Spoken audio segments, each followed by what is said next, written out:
Hi, Transformers. I was recently interviewed by Douglas Coleman on The Douglas Coleman Show. Please listen to this fun interview where we discuss changes in the acting and entertainment industries, what the actors' responsibilities are in their careers, and we even discuss talent versus the business side of an acting career. Which is more important? Enjoy and break legs.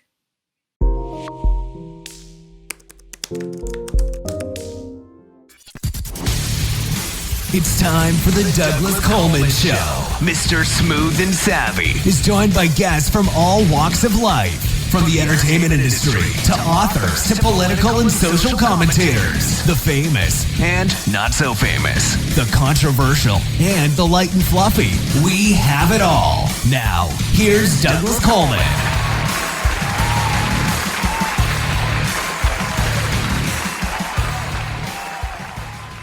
Okay, please welcome to the Douglas Coleman Show, Kari Nissena. Hi, Kari. How are you? Hello. I'm doing great. Thanks for having me. Oh, thanks for coming on the show. I appreciate it. As we were talking about just before we got on, you and I kind of have some mutual friends. Dane Reese was one, and yes, Diane Franklin. Dane and I are definitely in the actor coaching world together, and I love that. I love that you brought him on. I think that he's doing such a great job with his show as well, and yours. I'm a big fan. Well, thank you, thank you. Yeah, Dane was a nice guy. He was one of those people that once we get on the show, we can't stop talking, and that always works out for a great interview. Yes, you know. Yeah, absolutely. Some people. Well, you bring on good people too. Some people. And I'm not going to mention names, but some people are kind of shy when they come on the show, which I find sort of ironic because, you know, if speaking isn't really what you want to do, then why are you coming on to do an interview, right? Yeah. But you get these people that just do like 1-word and 2-word answers, and it really makes the host's job difficult. You're like, please elaborate. But Dane had no problem with that. So we went on and on. So acting coach, business coach, is there a big demand for this? Because like you said, Dane does this and you're doing something similar. Well, how I look at it is, yes, there is a whole world of actors and artists out there that go and work so hard and get such great training and experience under their belts. And then they get out into what we can call the real world of being an actor and have absolutely no idea on how to do it as a business and how to make a living at it. So one of my favorite things to help actors with is the business side of the business, because it doesn't matter how talented someone is if nobody knows that they exist, right? Well, they can't hire them. That's something I always say is they cannot hire you if they don't know you exist. It's impossible. Well, that's true. Well, let me ask you something then, because one of the rants that I have on my show, if you've listened to more than a couple of episodes, I tend to bring it up as often as possible. Yeah. Is the effect that technology, the internet, has had on performing artists generally. I know with musicians, since I'm a musician and a singer-songwriter, it's turned the industry upside down. It doesn't resemble anything like it did from the 70s or 80s. Right. However, with actors, I don't know, maybe you can correct me on this, but it seems to me that wouldn't have affected actors as much because the process is still the same, right? You still have to audition. You still have to get up in front of the camera and do whatever it is you do. Mm-hmm. The distribution of film, if you're a film actor, that's changed. But the actual acting process, I don't know. It doesn't seem like technology would have affected so much. What do you think? I'll tell you, it's crazy. Technology has really, really changed the industry. And definitely in the last 10 years, but even in the last 2 years, the entire acting industry has changed because everyone was at home. So now the entire auditioning community is done almost solely on an actor's cell phone or computer at home. Oh, okay. All right. So it's virtual auditions now rather than the proverbial cattle call type auditions. Yeah. Right. Well, they might do a virtual cattle call. Oh, a virtual So cattle what they call. do Okay. is they can send out, let's just use the, what do you call it? West Side Story, the recent West Side Story. They, you know, they apparently looked for thousands and thousands and thousands of people all over the world for that film. And all of those auditions first came through their cell phone, you know? So it wasn't until it gets to the bigger roles and they're actually really competing for, you know, they're looking at 5-10 actors for a role, then they start getting more in person and things like that. Typically, that's how it's going. But that's even going that way on the small level of small projects because everybody's trying to be safe. So they have, sometimes people are just getting offers from their tapes, which that's always been done, but more so now because if a casting director doesn't have to rent out a space and right, well, that's true. Put people in danger, you know, just to have them come into a small, a tiny room, you know, a lot can be done online. And I look at that as good news because it's kind of evened the playing field for a lot of actors. So it used to be pretty much had to be in LA or New York. And now Atlanta has been coming up big time. And you can really audition anywhere in the world for projects. Now, if you're not in the United States, you probably won't be in tune with all the ways to find those auditions, you know, usually. But let's just say you're a US-based actor, you can pretty much do 95% of your career at home now. Let's assume that COVID is going to go away at some point and we get back to where we can actually touch each other. Do you think that the online process is here to stay, though, or are we going to go back to the in person? I do. Well, I think it's going to be a hybrid, okay. But what's happened is that people have realized, oh, wow, I don't have to spend thousands of dollars every month on an office. You know, I don't have to spend all this extra money on equipment and waiting rooms and all that stuff when now it pretty much is done, you know, just online. So once casting directors and especially actors, once they became more comfortable with the process and how to audition online, then it becomes, oh, well, now the hard part is over. Now you can do this all day long. And it's actually, there's goods and, you know, pros and cons to everything. But as an LA actor, so many of my clients are like, oh, thank God I don't have to drive 2 hours to Santa Monica for a 5-second audition now. Well, like you said, it is good and bad. And then I'm going to just reiterate what I said at the beginning, which was that it's turned the industry upside down for music. And I think in a certain way, it has done the same thing for actors in the sense that, yes, it's leveled the playing field, but it's also saturated the market. I'm going to guess that there are many times more people auditioning for the same part because it's easy to do online. If you have to, like you said, drive 2 hours to Santa Monica, or if you're in Kansas or someplace, you wouldn't even be auditioning for these parts. Yeah, that's a big difference. If you're living in a small town in the middle of nowhere, you can now audition for LA projects. Right. But it's, exactly. Which is good and bad. Good and bad, of course. Yeah. But for the oversaturated, I think that this career has always been oversaturated. Like everybody thinks that they can be an actor because it looks so easy. And then once they get into it, they're like, oh my God, this is the hardest job ever on the planet. Like nobody can ever book anything is what it feels like when you're new, you know, and until you start booking. You have people that are now, again, figuring out the technicalities. Also with social media, I've heard you talk about that before. That's a lot of actors hate social media But that can be an interesting tool, and it's free. So there are people who, if they can find a way to kind of rig the system, then that can be a way for them to get other exposure. Or let's say a YouTube video. Right. It used to be that no one could break into the studio system. And now someone can truly, on their cell phone, produce an entire series and get exposure on YouTube. Well, that's true. Yeah. I mean, the indie film and TV market has just been blown wide open. Why bother with the major studios?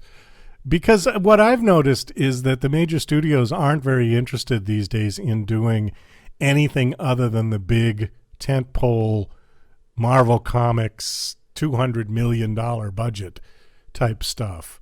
James Bond, Star Trek, Yeah. The romantic comedies, the dramas, a kind of a lower budget horror film. They all have gone indie. All of it. Yeah, it's really interesting to see, isn't it? Yeah. Because it's like you can see that the little guy is, if they're really inspired and can really get out there and maybe have a fresh idea, they actually have a chance now when they used to not. But this again is the good and bad, because while it's cheap to make a film, much cheaper than it used to be with digital imaging and digital editing, the distribution side is a whole nother animal. Yes, and definitely. The major studios still have the advantage for distribution, just like with music. The major record labels still have the advantage for distribution. So you can make all the films you want. Now the trick is get people to see them, get people to know that they exist. Right. And let me bring this around to your coaching. Is part of your process of coaching actors just that, the idea of, well, you're just, one in a bazillion out there. How do you get yourself to stand out online, on social media, things like that? Yeah, I work with actors on their IMDb and on their marketing, on their press, on their just web presence in general. Okay. So if someone, let's just say if an actor is from a different generation, I have many clients that, let's say they took off 20 years to raise kids or something like that.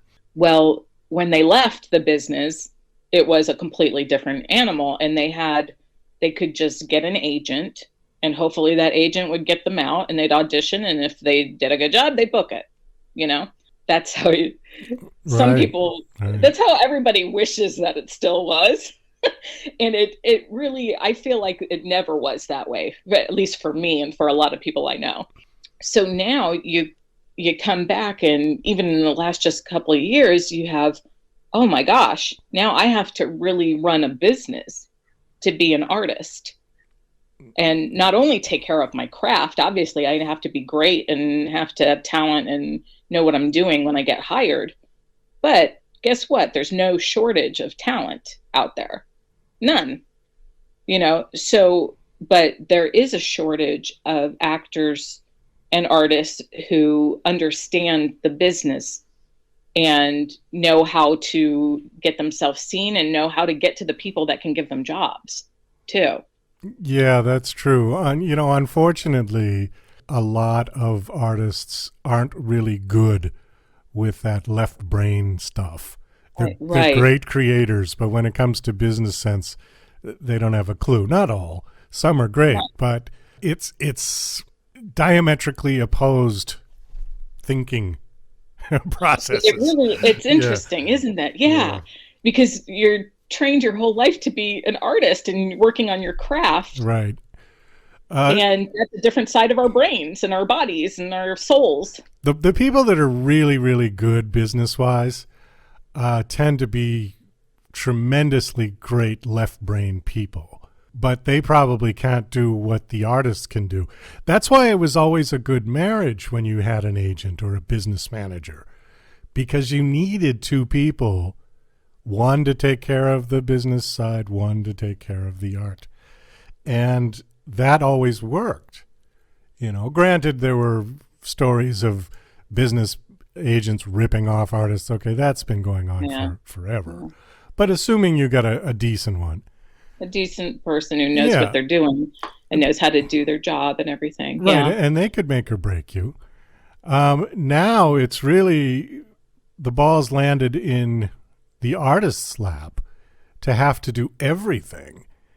And so then it becomes really important to work on mindset, which is everything. It really is everything. Separating your passion from your business product is something difficult for many artists who wear their song that they just wrote on their sleeve.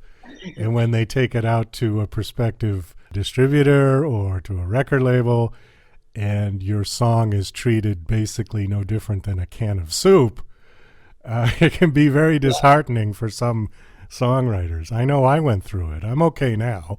I got through my therapy. What's kind of interesting though is look at what you do as running an amazing podcast, right? It's both creative and business, right? Yeah. So when I think the goal becomes when we resist all the changes that are like, okay, this is the business now. And it'll change again. It'll keep on evolving. But for what it is right now, people really do have to hustle, and learn certain things or be good enough at making money so that they can delegate to others. Yeah, that's the key. Yeah. So if someone let's just say absolutely hates social media once it makes them sick, right? Then that is a very easy thing to hire out to a social media manager. That's, so that can be one thing that's taken off their plate. But when it comes to things like let's say a YouTube channel, a YouTube channel has so many technicalities that most people don't know about, right? So once they make peace with that and can just learn just enough so that their videos can get seen, then it's also kind of a creative process above and beyond what is on the video, so looking at doing graphic art work for my my post on Instagram, that's actually can be artistic. So I think making peace with the artist, when it feels like business, is say, okay, how can I make this fun and how can I make this that I don't hate it so much? And then also putting systems into place. So how can I do this so I don't have to work so hard? You're listening to Mr. Smooth and Savvy right here on the Douglas Coleman Show. We'll be right back after these commercial messages.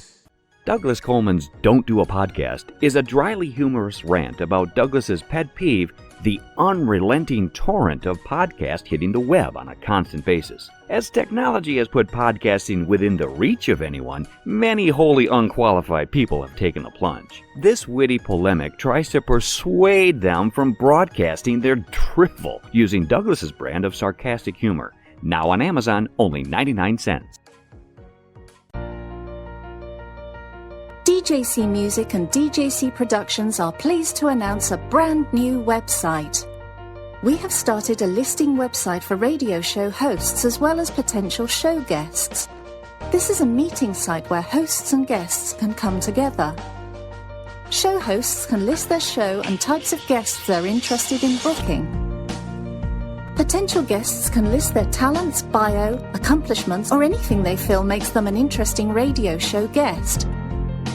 There are no recurrent payments, only a one-time $5 listing fee. Your listing will stay up until you decide to cancel. Previous guests of The Douglas Coleman Show are welcome to submit their guest listing free of charge. Go to radiohostsandguests.com. That's radiohostsandguests.com.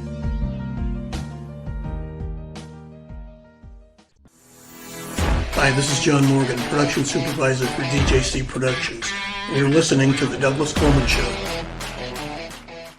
Well, was my next point, actually. I mean, is it actually possible that somebody can do all of this all by themselves? I mean, that's just a daunting task. It's completely daunting, and it's not for everyone, and that's why a lot of people quit, honestly. But I'll give you an example. I have a friend, I'm not going to name his name, but he's a successful actor, and he is on the computer. If he's not on set or on a stage that day, his work day is a good 14 hours on his computer, because the job of an actor is, when you're not working, your job is to get work. That is the job. Right. So he's a genius of both marketing, press, everything, but that's because he's hungry too. That's because he goes out into the world and really is completely made his career happen, completely, 100% from just hard work. And that's what I think, that the dream of being an actor is so interesting, because people really do believe, I think, even not just beginners, I think almost everybody thinks they're going to come to LA or New York or whatever. They're going to get in an acting class, get a headshot, and get an agent. And then that's their whole plan. And wait to be discovered. And then wait. And I'm like, okay, no, that's like kindergarten. That's the first little baby steps. Now you got to get to real work. Now you got to do all the other stuff too. So when you're a big deal in a small town, maybe you're really good on the stage, or maybe you're just a really good actor, and you've had the training. But then when you get to the big leagues, it's like, oh, okay, now I got to actually get serious and I got to treat it as a business, a real business. Headshot, agent, and class. And then go, what was the old place that in the 1940s and the golden days of Hollywood?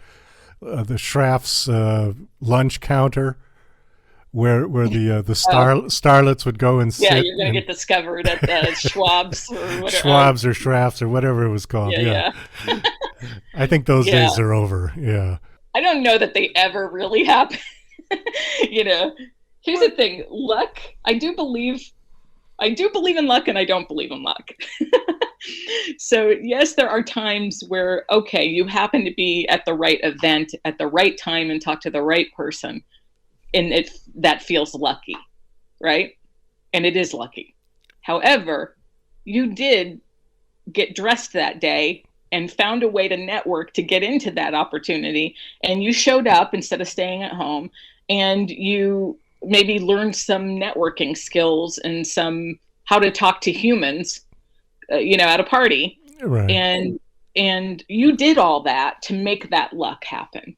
Well, that's true. But, we could make the argument of luck versus fate, or, it's all on your perspective, which way you want to go with it. Some people don't like to take credit for their deeds and just be very modest about it and say, oh, well, I just guess I got lucky. But, I think people need to pat themselves on the back once in a while as well. Totally. There's a fine line, though, because you can come off like an egomaniac if you'd go too far to the other side. Yeah. And that's a real turn off for people. Let me ask you one more thing, and then we got to kind of wrap this up. Let's talk a little bit about talent, because lost in all of this cyber noise that's out there, there are some genuinely tremendously talented people with their craft who really don't have much of a business sense. Again, I'm going back to what I was talking about.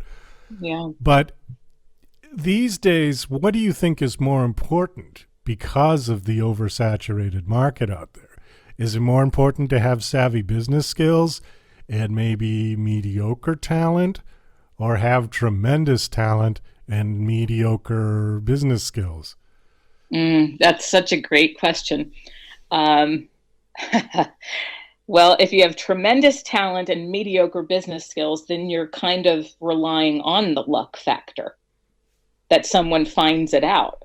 Yeah. And that does happen. So you do see some artists, like, let's say, like Joaquin Phoenix, who I think is a genius, he's not good at doing the press game at all, or at least he appears to be extremely uncomfortable a lot of the times. But he has people for that, right? And his talent is extraordinary. Yeah. So yes, he started as a kid and he was booking as a kid, but let's just say he wasn't famous if that level of talent came to town today, he would need to be seen by the right people still. So sometimes that's luck because the person just happens to watch the play that day, that one performance. That has happened to many, many celebrities. Just someone happens to be in the audience at that time.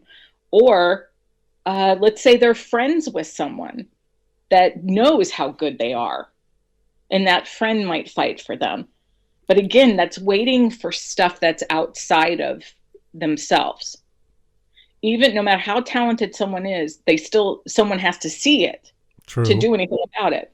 Now, in today's age, there are plenty of people who are working all the time. This is the other side of that coin, right? There are tons of people who are working, and maybe they're not so talented. We see that on TV and in movies all the time. We're like, how'd that guy get that job? Right? Like, I know 20 of my friends that are better than he is, right? Guess what? Maybe he has an incredible work ethic. Maybe he's a really nice guy and it just makes friends easily. So people know him. And I've done that myself on the producing side where I have, thrown in a friend. Like, oh yeah, throw them a line, whatever, because there's no reason not to. Right. So sometimes you can do that if you're like an Adam Sandler who keeps on hiring his friends. Because why wouldn't you? Well, it's right? True. Yeah. Well, if they can do the job. If you ever want to see a particular genre of people doing their craft that is so oversaturated, and you're talking about, how did that guy get on? Check out any podcasts on Apple or I wrote a book about this because podcasting is probably the worst one if you compare it to music or to acting or to filmmaking or authors, okay? Because it's the one that requires the least amount of talent, equipment, anything. The bar has been put on the floor, and people think, "Oh, I got a computer, I can talk, I can do this," and they switch it on and they go. And some of this stuff is just absolutely awful. Yeah. And what happens is that people that are serious broadcasters really kind of take offense to it because there's people that have gone to school, there's journalists that are out there who do reporting, who have really studied the craft, and there is a certain craft to it, absolutely. And a certain talent. It depends what you're doing. If you're just reporting and reading off a teleprompter, okay, that's one set of skills, but you have to be good to do that as well. You have to have a presence and a nice sounding voice and, at least reasonably good looking. Although that's not really as important. I mean, I don't think Walter Cronkite would have ever made Stud of the Month. But he was... But that was a different time, and that was authority is what they had. Yeah, exactly. But he was a hell of a news broadcaster. Right. The best one I think that ever was around. Him and Ed Murrow and all those old guys. Yeah. But it's really, there are 2.7 million registered podcasts on... And it's not stopping. On Listen Notes, and I know it's going up exponentially every day. Yeah. So well, I'll tell you what, I'll come back on the show when I have my podcast, right? Yeah, there you go. I'll let you. No, but you're totally right. Is because it looks easy on the surface, and people don't know how challenging it is to marry the art, the talent, the craft, and the business and the technical aspects of it. It's a shame because, like you were talking about the business side, this is probably where we fall a little short. My producer is a very talented guy. He's great with bookings. I mean, we're booked up through, I think, March 1st at this point. Good. He knows how to give great email and do all of that side of it, okay? But where we lack is with our social media because neither of us really want to handle it. I get out there, we post all the shows, but we're not as engaging as we probably need to be. Our site doesn't look as wonderful and as slick as I've seen other sites. And, I look at it and go, yeah, we should really fix that. Or we should really kind of, clean that one up a little bit. And then we both look at each other and go, yep, let's go to lunch. Okay. And that's the end of that. That'll stay on the to-do list. Yeah, right? that'll stay. So, I'm just sort of hoping that to go back to the Schraff's ice cream parlor analogy, that because I'm meeting so many people coming through the show, that there'll be somebody who comes through that's going to give us that push, because we're just on the edge right now. I've built this show up from 0 to, I don't know, we've got like over 5,000 subscribers on YouTube, and we're getting there, but we're in that range where, okay, we can bring this up to a point, but there's a big gap between having thousands of YouTube subscribers and millions. There's a huge gap there. And somehow we haven't figured out how you bridge that gap. Yeah, isn't that interesting? YouTube especially, it's really about the technicalities on how to get seen because it's a search engine. Yeah. It's not social media in the normal sense. I know once you get to 10,000 subscribers, YouTube sort of gives you a kick in the butt because they'll put your suggestion for your show. I forget what the page is called. Yeah, suggested. Suggested. Right. Okay, you will get a big boost once you go over 10,000. So you will start being seen by people who just clicked on, who had never heard of you, and all of a sudden, check out the Douglas Coleman Show. Bang. Yeah. Where you don't get that very much if you're below 10,000. So there is a line there. So it could be a snowball effect. Like if you get up to 10,000 subscribers and start getting, 10,000 views per video, then they push you up, then more people, and so on and so on and so on. I think. YouTube, that's true. And then they have session time is important with YouTube. So not just views, but if someone goes and watches one of your interviews and then stays and watches 3 more, that counts more than like having separate sessions. Okay. So that they want to keep you on YouTube as long as possible. Right. Okay. So there are kind of, not, I don't want to call them tricks, but there are techniques for that of how to get them at the end of one video to watch the next video, and completing your playlist and having the right. They don't do tags as much anymore, but still having tags, taking advantage of the tags and the hashtags and the search, how people would search for the video. So it's a whole, I'm learning so much about YouTube, and it's a whole planet all to itself. Yeah, we kind of dived into YouTube a little bit on a rainy Saturday, and him and I discovered that YouTube doesn't really volunteer all of this information. You've got to sort of figure it out yourself. It's time consuming because it's a big world in there. YouTube is the second biggest search engine on the planet. After Google, right?